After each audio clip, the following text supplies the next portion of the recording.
Estamos con el segundo tema, charlando con Edgardo Buscaglia, presidente del Instituto de Acción Ciudadana.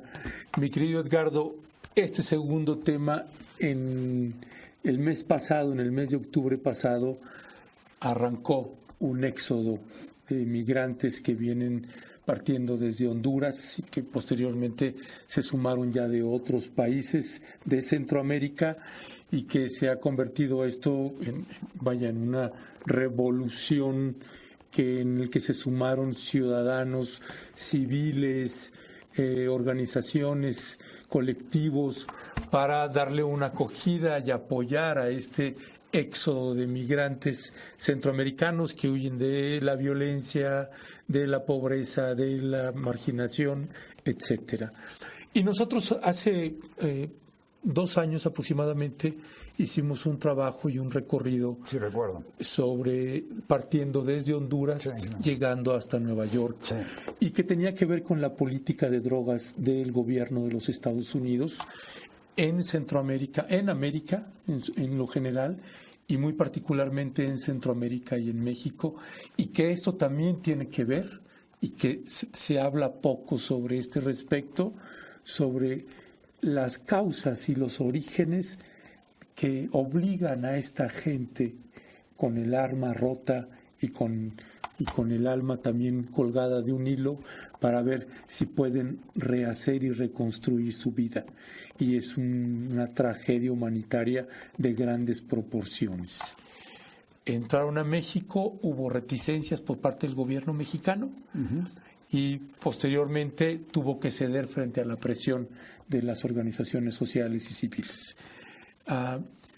¿Qué es tu valoración sobre la política de drogas del gobierno de los Estados Unidos y la política asumida por parte de los gobiernos de Centroamérica y México sobre esta situación? Bueno, el principal promotor de la delincuencia organizada centroamericana no es solo la corrupción política centroamericana, sino es la política antidrogas norteamericana y las fallas de sus políticas de prevención del consumo y la enorme atracción que la economía americana le da a los capitales de origen sucio de todos esos tráficos, no solo de drogas, sino de personas, de migrantes, de todo tipo de bienes y servicios, que genera dinero sucio y que va a parar a Estados Unidos. Entonces esos son los 3 focos que de alguna manera son el origen de la caravana. Las políticas antidrogas prohibicionistas, que por más que Estados Unidos ha hecho progreso en Colorado, en California, la mayor cantidad de drogas sintéticas que produce hoy la delincuencia organizada no está cubierta en esa legalización de la marihuana. O sea, hoy en día la delincuencia organizada produce 300 tipos de drogas sintéticas, entonces sigue siendo un negocio la droga. Las políticas prohibicionistas generan un enorme subsidio a la delincuencia organizada.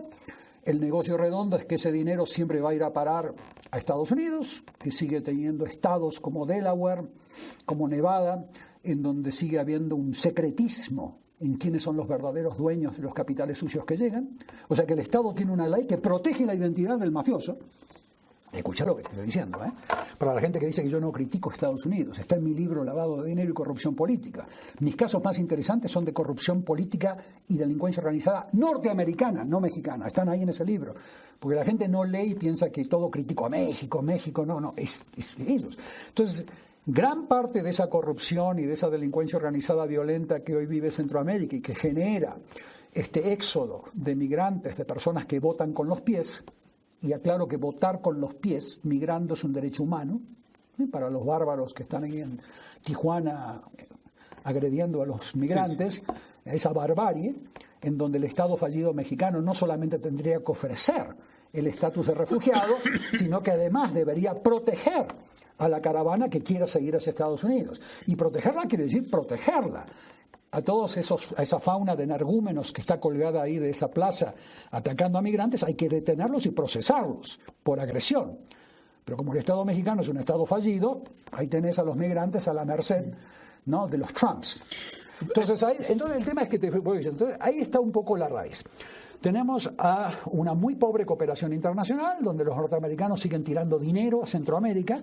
La mayor parte de ese dinero que le dan a la policía, fiscalía, termina en los bolsillos de las élites. Y reprimiendo. Tenés una política nociva, antidrogas norteamericana, que por más que quieran legalizar la pinche marihuana, que es lo que le interesa a todos los académicos mexicanos, la marihuana, hay 300 tipos de drogas sintéticas que siguen subsidiando la producción en Estados Unidos con las políticas represivas sin prevención, que genera más dinero en Centroamérica sucio que va a parar a Estados Unidos a subsidiar el sistema financiero. Ese es hoy el círculo vicioso que genera estas caravanas. Bueno, yo no espero que el pinche ignorante de Trump entienda eso. El delincuente fascista no lo va a entender jamás. Pero sí espero que eso lo pueda entender un académico mexicano, ¿no? Que está de alguna manera promoviendo la legalización de la marihuana como la panacea universal para que se termine la delincuencia organizada. Entonces es un tema muy complejo. Entonces en el rompecabezas de la delincuencia organizada política y operativa y social y económica, porque son las 4 áreas que yo te mencionaba, todos están bailando el tango, no solamente la élite centroamericana, que sí contribuye a las mafias con su corrupción y con su represión desmedida. Creo que te estoy respondiendo para no alargarme demasiado porque tenemos 4 áreas. Sí, mira, Edgardo, si tú fueras el próximo gobierno a entrar en funciones este 1 de diciembre en México y tienes éxodos masivos y caravanas y grupos que salen de 300, de 500, de 1,000, de 3,000, de 100, todos cruzando la frontera queriendo llegar a los Estados Unidos. Y acá y allá tienes, en los Estados Unidos, tienes a un orangután mandándoles al ejército, la marina, y creando centros de detención como uno de los big business también del gobierno de Donald Trump. ¿Qué harías tú en lo que toca a los éxodos de migrantes, al éxodo de migrantes en México, estando en la condición que tenemos en materia de seguridad, en materia económica? ¿Qué harías tú? ¿Cómo atenderías tú este caso?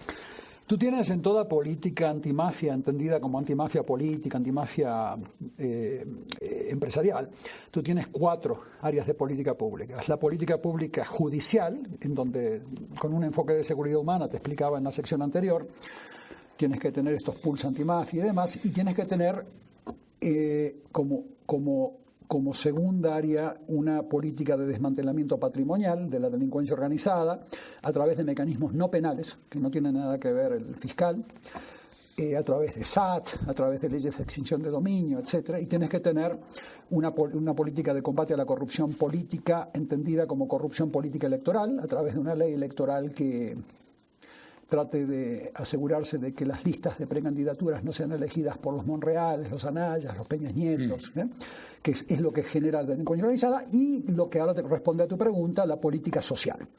La política social contra la delincuencia organizada incluye 3 áreas. No solamente darle capacidad legal de auditoría ciudadana a la ciudadanía, no solamente darle la capacidad a la ciudadanía de recibir miles de millones de dólares en bienes decomisados, ¿no?, para que sean usados para atender a las víctimas, reparar daños, etcétera, sino además una política de formalización de la economía informal, que es la principal fuente de riqueza social de la delincuencia organizada hoy, la enorme informalidad que tú tienes en la economía mexicana, que sea formalizada a través de subsidios monumentales. Ahí tiene que entrar, ya que le interesa tanto a Salinas Pliego meterse en este gobierno, asesorar. Ahí sus bancos, como Banco Azteca, deberían brindar enormes subsidios de crédito que ponga, como dicen los norteamericanos, que ponga su bolsillo donde está su boca. O sea, que básicamente ponga créditos subsidiados para que le entren microcréditos. Sí.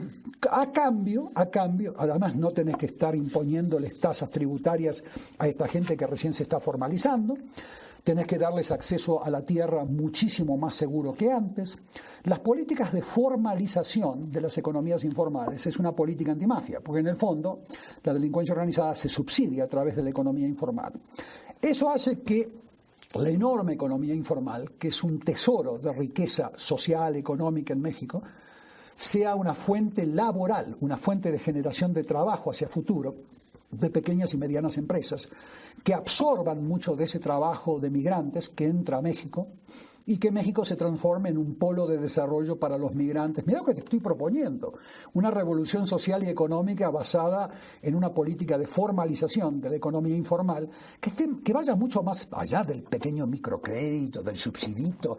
Tenés que darle a esta gente, mujeres y hombres, potenciales empresarios, pequeños y medianos, empresarios en serio, no Carlos Slim, que son cortesanos de Estado, empresarios en serio, que son pequeños empresarios que con su changarro, con sus pequeñas maquinitas, produciendo tortillas, tengan acceso a microcréditos con una seguridad en su propiedad privada, con un subsidio. Tenés que darles además paraísos tributarios para que no tengan inmediatamente que estar pagando. Tenés que minimizarles su interacción con funcionarios de Estado porque le tienen mucho miedo a la corrupción.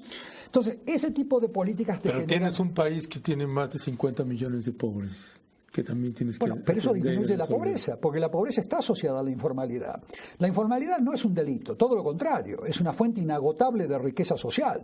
Todo lo contrario, es usada por la delincuencia organizada y victimizada, pero eso es la fuente. Eso lo tenés que sacárselo a la delincuencia organizada a través de mecanismos no solamente crediticios, sino de formalización de la propiedad, darles acceso totalmente subsidiado a los registros para que no se les pida sobornos a esta gente. O sea, hay un gran temor de esa gente de acercarse al Estado por la corrupción, por los abusos que han sufrido. Entonces, ahí López Obrador sí podría ser la cara de esa política revolucionaria de formalización, que sería una gran fuente de absorción de trabajo migrante, que pasaría por México. Estoy tratando de responder a tu pregunta en pocos minutos. López Obrador ofreció algo que ya empezó a hacer Peña Nieto, que fue decir, bueno, yo les voy a ofrecer empleos a estos migrantes que intentan llegar a los Estados Unidos. El gobierno de Peña Nieto lo hizo. Varios de los migrantes aceptaron el empleo, se bajaron de la caravana o del éxodo y tomaron los empleos. Quién sabe si realmente los tomaron o qué ha pasado con ellos. Y el resto siguió. No, pero eso son políticas estatistas bien intencionadas. El Estado no tiene la capacidad de generar millones de empleos para los migrantes. Está bien, como gesto del Estado se puede ofrecer empleo. Pero lo que te quiero decir es que el enorme océano de empresarias y empresarios informales que hoy tenés en México son la fuente de empleo, que tenés que obviamente darles enormes subsidios en vez de estar creando multimillonarios, billonarios negocios para amigos del poder empresariales en la Guardia Nacional. Tendrías que estar usando todo ese dinero para generar una revolución social y económica para absorber esa enorme riqueza económica y social que tiene México, inagotable, y suprimida y reprimida en el sector informal. Eso nadie lo ha intentado como política de Estado en serio. Se le han tirado microcréditos, se le han dado opciones de acceso a la propiedad formal a través de registros de la propiedad que están totalmente corrompidos. Los registros de la propiedad en México son una mafiocracia. Entonces, yo lo que te quiero decir es que ahí tendrías que enfocar la prevención social de la delincuencia organizada como una tercera canal, más allá de los bienes decomisados reasignados a la sociedad civil, más allá de la cuestión de auditorías ciudadanas, que van a ser los grandes fuentes de absorción laboral. Déjame te hago un planteamiento pensando en lo inmediato. Por ejemplo, pienso en el gobierno de Baja California, pienso en Tijuana, pienso en todos estos migrantes que están llegando ahí y que ahí van a estar meses y meses porque no les van a dar ese acceso, o se van a convertir en carne de cañón de esa delincuencia organizada que los empieza a agarrar ahí. Y le pasa, te pongo un ejemplo, Tijuana, que ahorita está en el foco de atención de todo el mundo, ¿no? Ya han llegado haitianos, jamaiquinos y ahorita tienes muchísimos centroamericanos en condiciones precarias. Sí. ¿Qué harías tú pensando en un lugar como Tijuana y qué harías tú como autoridad federal en México para enfrentar una situación inmediata como esa, de esa naturaleza? El Estado mexicano está en la capacidad de solicitarle a la ONU, declarando que existe una crisis humanitaria, internacional humanitaria en su territorio, poniendo en funcionamiento los mecanismos, ¿no?, de lo que se dice el derecho internacional humanitario para darle apoyo de vivienda, de acceso a alimentos, de acceso a trabajo, protección física, a todo ese flujo de migrantes que de alguna manera es un pedazo del rompecabezas de la crisis internacional humanitaria que México viene sufriendo desde hace años, que no fue declarada nunca por el Estado mexicano, porque a la Société Caviar de la Cancillería mexicana les da vergüenza admitir que hay una crisis internacional humanitaria. ¿En serio, doctor Buscaglia, le parece? Eso sucede en Sudán, no acá. Tienen mentalidad de ciudadanos suizos cuando hablas con el personal de la Cancillería. No viven en México, viven en otro país imaginario. Entonces, si no declara, si el Estado mexicano no solicita el apoyo de las Naciones Unidas para que se pongan en funcionamiento todos los mecanismos de protección de la población ante una crisis internacional humanitaria, es muy difícil para un Estado solamente protegerlos, primero por un tema de recursos, por un tema de corrupción de las autoridades.